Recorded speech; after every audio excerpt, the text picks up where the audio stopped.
கேட்டிருந்தேன்ல ஒரு ட்ரூவான வீடியோ எங்கேருந்து வரீங்கன்னு சொல்லிட்டு ஆரம்பிங்க. ஹாய், நான் வந்து பழனியிலேருந்து வரோம். எத்தனை நாள் என்னை ஃபாலோ பண்ணீங்க? ஆக்சுவலாக வந்துட்டு லாஸ்ட் 2024 டிசம்பரில் வந்துட்டு உங்களை காண்டாக்ட் பண்ணேன். அப்போ வந்துட்டு சரி கிளாஸ் எடுப்பீங்களா அப்படின்னு சொல்லிட்டு அப்போவே என்கொயரி பண்ணியிருந்தேன். அப்போ வந்துட்டு என்னால் வந்துட்டு வர முடியாத சுச்சுவேஷன். இந்த வருஷம் கண்டிப்பாக எப்படியோ வந்துடுன்னு சொல்லிட்டு 2025 டிசம்பர் லாஸ்ட்டில் வந்துட்டு 31 அன்றைக்கி கேட்டேன்.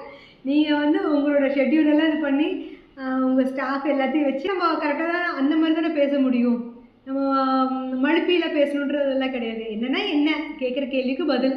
அது வந்து ஹாஷாக இருந்தால் அதுக்கு என்ன ஒன்றும் பண்ண முடியாது. ஓகே மேம், எவ்வளோ சாட்டிஸ்ஃபையாக இருக்கீங்க? ஆக்சுவலாக நான் வந்து நான் ஃபுட் ப்ராடக்ட்ஸ் பண்ணிகிட்ருக்கேன் 2 இயர்ஸாக. அந்த பேக்கிங் அந்த குக்கீஸ் வந்துட்டு நான் வந்துட்டு ஒரு 2 மந்த்ஸாக சரி நம்மளே ட்ரை பண்ணுவோம், நம்ம ஓன் ரெசிபியில் ட்ரை பண்ணுவோம்னு சொல்லிட்டு நான் பண்ணேன். கிட்டத்தட்ட வந்து 2 மந்த்ஸாகவும் ஒவ்வொரு நாளும் ட்ரை பண்ணுவேன். ஒவ்வொரு நாளும் ஒவ்வொரு மாதிரி ப்ராடக்ட் அவுட்புட் வரும். அதனால எனக்கு வந்துட்டு என்னென்ன நான் பண்ண தப்பு, என்னென்ன நான் கரெக்ட் பண்ணிக்கணும்னு சொல்லிட்டு எனக்கு வந்து தெரியல. இங்கே வந்தோடனே எனக்கு ஹோல் சாட்டிஸ்ஃபேக்ஷன். இது வந்து நான் வீடியோக்காகவோ இல்லை ப்ரொமோஷனுக்காகவோ நான் சொல்ல கிடையாது. நான் வந்து மனசார ஃபீல் பண்ணி சொல்கிறேன். நான் வந்து பயங்கர சாட்டிஸ்ஃபையாக இருக்கேன். இவங்க சொன்ன மெஷர்மெண்ட்ஸாக இருக்கட்டும் எல்லாமே வந்துட்டு பர்ஃபெக்டாக இருக்குது.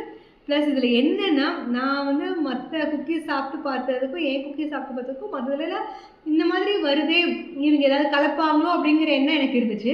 பட் வந்துட்டு இவங்க இதை செஞ்சுருக்காங்க அப்படிங்கிறப்போ இதில் எதுவுமே கலக்கல. நான் தான் இதில் என்ன இருக்குங்கிறது எனக்கும் தெரியும். அதனால் வந்துட்டு ஹோல் சாட்டிஸ்ஃபைடாக சொல்கிறேன்.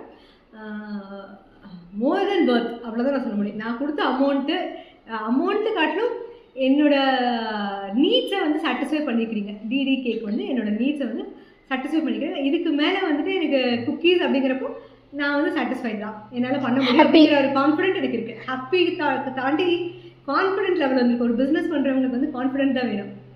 Thank you so much. என்னை நம்பி வந்துடுறதுக்கு ஒருத்தர் தானே நான். பர்ஃபெக்ட். தேங்க்யூங்க மேம். இது பண்ண மைனஸ் எல்லாமே மேம் ஹார்டாக இருக்கா? ஆர்கானிக்னாவே ஹார்டு அப்படின்னு ஒரு பேர் வந்துருச்சு எல்லாத்தையும் இப்போ ரீசெண்ட் டைமில் சொல்கிறாங்க. பட் ஆனால் நம்மளோட குக்கீஸ் ஹார்டாக இருந்துச்சு. இல்லைங்க, ஏதாவது இந்த பேக்கிங் பவுடர் சோடா இது கலந்தீங்களா? எதுவுமே கிடையாது. ஆக்சுவலாக நான் பண்ணுறப்போ வந்து பேக்கிங் சோடா பேக்கிங் பவுடர் எல்லாமே கலந்து போட்டு அப்போ தான் ஹார்டாக இருந்துச்சு. இதில் ஏதாவது கலந்தமா? இல்லை தானே. ஆனால் எவ்வளோ சாஃப்டாக இருக்குது. குழந்தைங்களுக்கு கொடுக்கலாங்களா? கண்டிப்பாக. Thank you ma'am, thank you. Bye. All the best. நல்லா பண்ணோம்.